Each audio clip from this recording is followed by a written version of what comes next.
أعوذ بالله السميع العليم من الشيطان اللعين الرجيم بسم الله الرحمن الرحيم الحمد لله رب العالمين الصلاة والسلام على أشرف الأنبياء والمرسلين وعلى أهل بيته الطيبين الطاهرين المعصومين أما بعد فقد قال الله تعالى في كتابه المبين وهو أصدق الصادقين بسم الله الرحمن الرحيم الله ولي الذين آمنوا يخرجهم من الظلمات إلى النور والذين كفروا أولياؤهم الطاغوت يخرجونهم من النور إلى الظلمات أولئك أصحاب النار هم فيها خالدون صدق اللہ العلی العظیم۔ سورہ بقرہ آیت نمبر 257۔ اللہ ہے ولی، دوست، سرپرست، نگہبان، وارث، مولا ان کا جو ایمان لے آئے، اور وہ نکال دیتا ہے انہیں اندھیروں سے، ظلمات سے نکال لے جاتا ہے نور کی طرف۔ اور کہا اور وہ جنہوں نے کفر کیا، جو کافر ہیں، ان کے اولیاء، ان کے دوست، ان کے ساتھی، ان کے مددگار، ان کے رہنما، ان کے سرپرست طاغوت یعنی شیاطین ہیں، اور وہ نکال کے لے جاتے ہیں انہیں روشنیوں سے، نور سے، اندھیرے کی جانب، ظلمات کی جانب۔ پھر کہا بے شک یہ اصحاب النار ہیں، اہل جہنم ہیں، اور ہم فیہا خالدون، ہمیشہ اس میں رہیں گے۔ اولئک اصحاب النار ہم فیہا خالدون، کہ یہ نار والے اصحاب ہیں، جہنم والے، آگ والے، آتش میں جلنے والے اصحاب ہیں، اور ہمیشہ اس دوزخ میں رہیں گے۔ عزیزان گرامی، آج کے دور میں مسلم امت جس مشکل سے گزر رہی ہے، جب ہم ظلمت کی بات کرتے ہیں، اندھیرے کی بات کرتے ہیں، پستی کی بات کرتے ہیں، لا علمی کی بات کرتے ہیں، جہالت کی بات کرتے ہیں، تو یہ تمام ظلمات، یہ اندھیرے، یہ تاریکیاں، یہ مایوسیاں، یہ شروع ہوتی ہیں ایک انڈیویجول لیول پہ، یعنی ایک ذاتی طور پہ، اور پھر ان کی مینیفیسٹیشن ہوتی ہے اجتماعی طور پہ، ایک قوم کی صورت میں، معاشرے کی صورت میں۔ تو جو ظلمات ہیں، جو اندھیرے ہیں، جو جہالت ہے، جو لا علمی ہے، جو پستی ہے، جو مایوسی ہے، جو گمراہی ہے، یہ ایک انسان سے، ایک انڈیویجول سے، ایک فرد سے شروع ہو کے انڈیویجول لیول پر یہ ایک معاشرے میں پھیل جاتی ہے، اور یہ ظلمات جو ہیں یہ پھر معاشرے کی عکاسی کرتی ہیں۔ اب اگر ہم اس وقت مسلم امت کی بات کریں تو جو بنیادیں ہیں ایمان کی، جیسا کہ میں نے پچھلی نشستوں میں بھی عرض کیا، امام جعفر صادق علیہ السلام ہمارے چھٹے امام کا قول ہے کہ کفر کی 3 بنیادیں ہیں: تکبر، حسد اور لالچ۔ یعنی اب اس آیہ مبارکہ میں بھی جس کی تلاوت کا شرف حاصل کیا گیا سرنامہ کلام میں، اس میں بھی اللہ تعالیٰ نے واضح طور پہ فرما دیا کہ اللہ ولی، دوست، سرپرست، اللہ حفاظت کرنے والا ہے ان کی جو ایمان لے آئے، اور وہ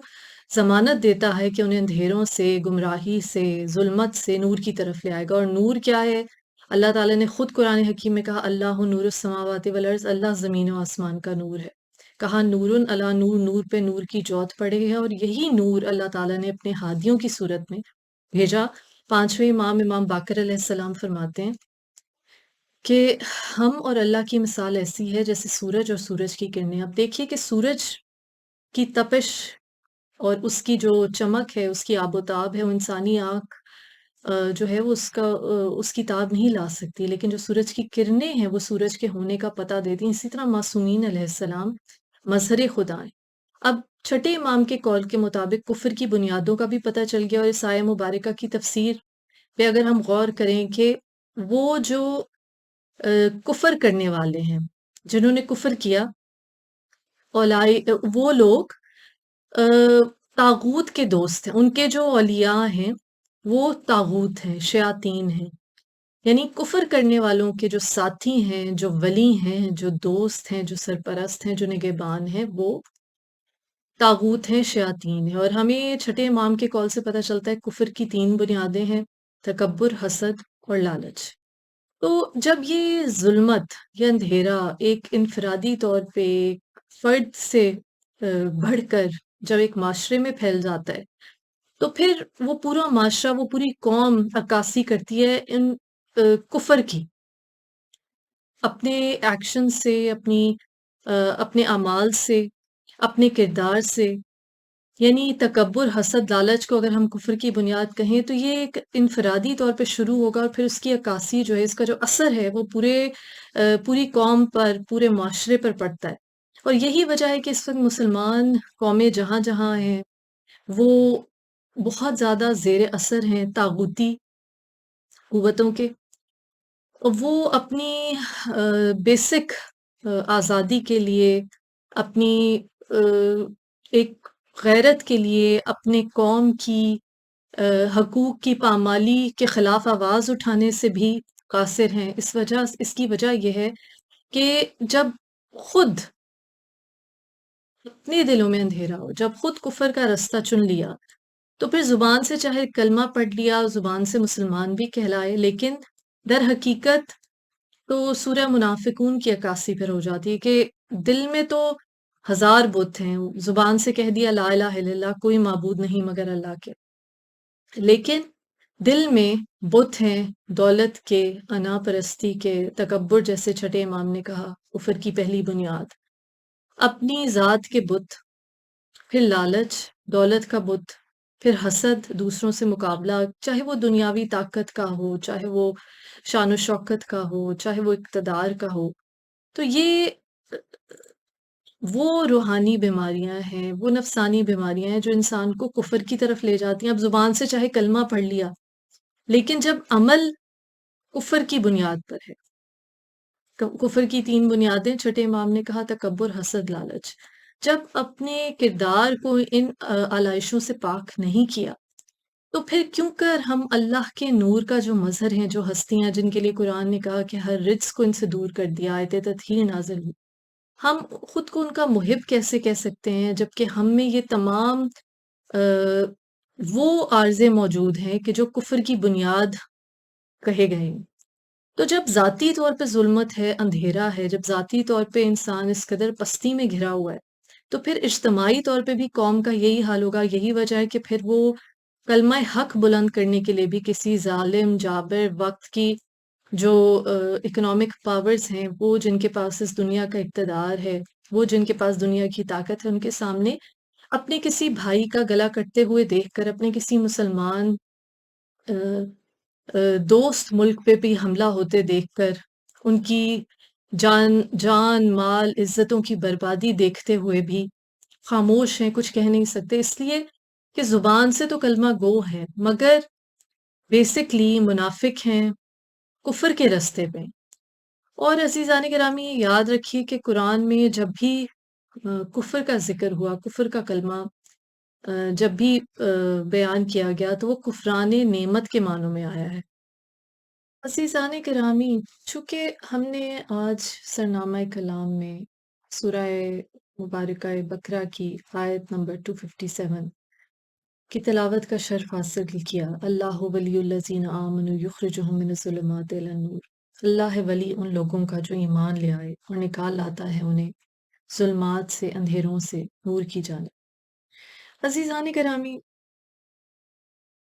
یہ آیت الکرسی کا حصہ ہے، یہ آیت مبارکہ، اور اس سے پچھلی آیت کا ہم تھوڑا سا ذکر کرتے ہیں، اس پہ تھوڑا سا غور و فکر کرتے ہیں، جو کچھ یوں ہے: بسم اللہ الرحمن الرحیم، لا اکراہ فی الدین، قد تبین الرشد من الغی فمن یکفر بالطاغوت و یؤمن باللہ فقد استمسک بالعروۃ الوثقی لا انفصام لہا واللہ سمیع علیم۔ لا اکراہ فی الدین، دین میں کوئی جبر نہیں۔ قد تبین الرشد من الغی، بے شک ہدایت گمراہی سے الگ ہو کر واضح ہو گئی ہے۔ اور یہاں پہ میں یہ بتاتی چلوں کہ یہ جس قرآن حکیم کے نسخے سے اس وقت میں تلاوت کا شرف حاصل کر رہی ہوں، یہ ترجمہ اور تفسیر سید امداد حسین الکاظمی المشہدی رحمۃ اللہ علیہ کی ہے۔ دین میں کوئی زبردستی نہیں، بے شک ہدایت گمراہی سے الگ ہو کر واضح ہو گئی ہے۔ بس جو شخص طاغوت کا منکر ہو جائے، یہاں طاغوت کا لفظ استعمال ہوا ہے چونکہ ہم آیت نمبر 257 کا مطالعہ کر رہے تھے، جس میں ہم نے بات کی کہ وہ لوگ جنہوں نے کفر کیا، اور ہم نے کفر کی بنیادوں کا ذکر کیا چھٹے امام کے قول مبارک کی روشنی میں، وہ لوگ جنہوں نے کفر کیا ان کے اولیاء طاغوت ہیں۔ تو ہم طاغوت کو سمجھنے کے لیے پچھلی آیت کی طرف جاتے ہیں۔ فَمَن يَكْفُرْ بِالطَّاغُوتِ وَيُؤْمِن بِاللَّهِ فَقَدِ اسْتَمَسَّكَ بِالْعُرْوَةِ الْوُثْقَىٰ، بس جو شخص طاغوت کا منکر ہو جائے اور اللہ تعالیٰ پر ایمان لے آئے، یقیناً اس نے ایسی مضبوط رسی کو تھام لیا جس کے لیے ٹوٹنا ہے ہی نہیں۔ اب اس کی تفسیر قمی میں ہے کہ یہ جو طاغوت کا یہاں لفظ استعمال ہوا، اس سے مراد وہ لوگ ہیں کہ جنہوں نے آل محمد صلی اللہ علیہ وآلہ وسلم کا حق غصب کیا، اور تفسیر صافی میں بھی اسی طرح لکھا گیا، اور وہ مضبوط رسی جو کبھی نہ ٹوٹے آل محمد صلی اللہ علیہ وآلہ وسلم کی مودت ہے۔ دیکھیے یہ بات اس کو اس طرح سے واضح بی بی فاطمہ الزہرا سلام اللہ علیہ نے اپنے خطبہ فدق میں بھی فرمایا، جو کوئی یہ چاہے، چنانچہ معانی میں حضرت صلی اللہ علیہ وآلہ وسلم فرماتے ہیں، جو کوئی یہ چاہے کہ وہ ایسی رسی کو پکڑے جو کبھی نہ ٹوٹے، تو اسے چاہیے کہ میرے بھائی اور میرے وصی حضرت علی بن ابی طالب علیہ السلام کی ولایت سے تمسک کرے، اس لیے کہ جو شخص ان سے محبت اور تولا کرے گا اللہ تعالیٰ اس کو ہلاک نہیں ہونے دے گا، اور جو ان سے بغض رکھے گا اللہ تعالیٰ اسے نجات نہ دے گا۔ اب یہاں پہ اگلی آیت میں وہی بات ہے جس طرح ہم نے پہلے ذکر کیا، اللہ ولی الذین آمنوا یخرجہم من الظلمات الی النور۔ تو کافی میں امام جعفر صادق علیہ السلام سے منقول ہے کہ نور سے مراد آل محمد صلی اللہ علیہ وآلہ وسلم ہے، اور ظلمات سے مراد ان کے دشمن ہیں۔ عزیزان گرامی، اس کے بعد اگلی آیت کی طرف اگر بڑھیے، 258، بسم اللہ الرحمن الرحیم، الم تری الی الذی حاج ابراہیم فی ربہ ان آتاہ اللہ الملک اذ قال ابراہیم ربی الذی یحیی و یمیت قال انا احیی و امیت قال ابراہیم فإن اللہ یأتی بالشمس من المشرق فأتی بها من المغرب فبہت الذی کفر واللہ یہدی القوم الظالمین۔ اے رسول صلی اللہ علیہ وآلہ وسلم، کیا آپ نے اس کی طرف توجہ نہیں کی جو ابراہیم علیہ السلام کے پروردگار کے بارے میں صرف اس بات پر جھگڑا کہ اللہ تعالیٰ نے اسے سلطنت دی تھی، جبکہ ابراہیم علیہ السلام نے اسے کہا کہ میرا پروردگار وہ ہے جو زندہ کرتا ہے اور مارتا ہے، تو اس نے جواب دیا تھا کہ میں زندہ کرتا اور مارتا ہوں۔ تو ابراہیم علیہ السلام نے جواب دیا کہ بے شک اللہ تعالیٰ سورج کو مشرق سے نکالتا ہے، پر بس تو اسے مغرب کی طرف سے نکال لا۔ اس پر وہ کافر مبہوت ہو گیا، اور اللہ تعالیٰ ظلم کرنے والوں کو منزل مقصود پر نہیں پہنچایا کرتا، ہدایت نہیں دیا کرتا، واللہ لا یہدی القوم الظالمین۔ اور اس سے آگے ایک واقعہ بیان کیا، آیت نمبر 259، یا مثل اس شخص کے جو ایک گاؤں سے گزرا اور وہ گاؤں اپنے چھتوں پر گرا ہوا تھا، اسے دیکھ کر وہ کہنے لگا کہ اللہ تعالیٰ اس کی موت کے بعد کس طرح زندہ کرے گا۔ بس اللہ تعالیٰ نے اسے 100 سال کے لیے موت دی، پھر اسے زندہ کیا اور کہا تم کتنا عرصہ پڑے رہے؟ اس نے کہا کہ میں ایک دن کا کچھ حصہ پڑا رہا۔ فرمایا نہیں، بلکہ تم 100 برس پڑے رہے ہو۔ اب تم اپنے کھانے اور اپنے پانی کی طرف دیکھو کہ وہ خراب نہیں ہوا، اور اپنے گدھے کی طرف بھی دیکھو کہ وہ گل سڑ گیا۔ ایسا کرنے سے ہماری غرض یہ تھی کہ ہم تم کو لوگوں کے لیے ایک نشانی قرار دیں، اور تم ہڈیوں کی طرف دیکھو کہ ہم کس طرح سے انہیں جوڑتے ہیں، پھر ان پر گوشت چڑھاتے ہیں۔ بس جب یہ بات واضح ہو گئی، اس نے کہا میں خوب جانتا ہوں کہ بے شک اللہ تعالیٰ ہر شے پر پوری پوری قدرت رکھنے والا ہے۔ قال عالم ان اللہ علی کل شیء قدیر۔ اور جب کہ ابراہیم علیہ السلام نے کہا اے میرے پروردگار مجھے دکھا دے کہ تم مردوں کو کس طرح زندہ کرتا ہے۔ فرمایا کیا تمہیں اس کا یقین نہیں؟ قال بلا ولکن لیطمئن قلبی۔ کالا کالا فخذ اربعۃ۔ انہوں نے عرض کی ہاں یقین تو ہے، لیکن میں اپنے دل کا اطمینان کرنا چاہتا ہوں۔ اللہ تعالیٰ نے فرمایا پھر تو 4 پرندے لے اور انہیں اپنی طرف سدھا لے، پھر ان کے ٹکڑے ٹکڑے کر کے ان میں سے ایک ایک حصہ ہر ایک پہاڑ پر رکھ دو، پھر انہیں بلاؤ اور وہ تمہارے پاس دوڑتے ہوئے چلے آئیں گے، اور جان لو کہ بے شک اللہ تعالیٰ بہت غالب حکمت والا ہے۔ وَاعْلَمْ أَنَّ اللَّهَ عَزِيزٌ حَكِيمٌ۔ اور پھر اگلی آیت میں، آیت نمبر 261 261،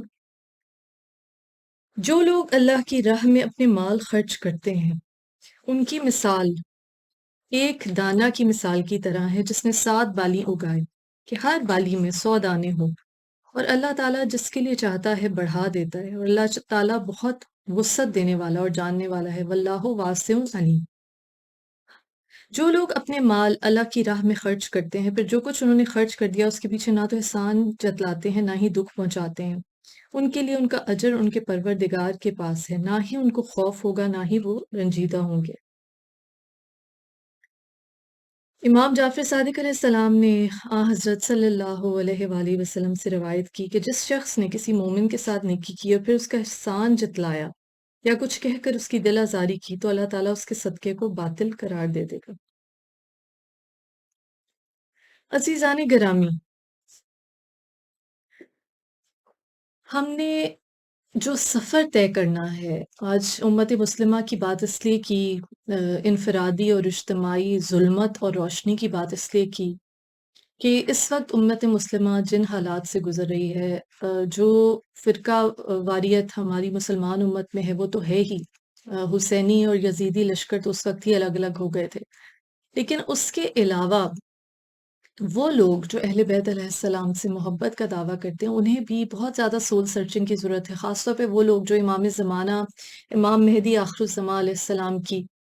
کے ظہور میں تعجیل کی دعا مانگتے ہیں اور ہر وقت دعا کرتے ہیں کہ امام زمانہ علیہ السلام کی معرفت نصیب ہو۔ تو سب سے پہلے تو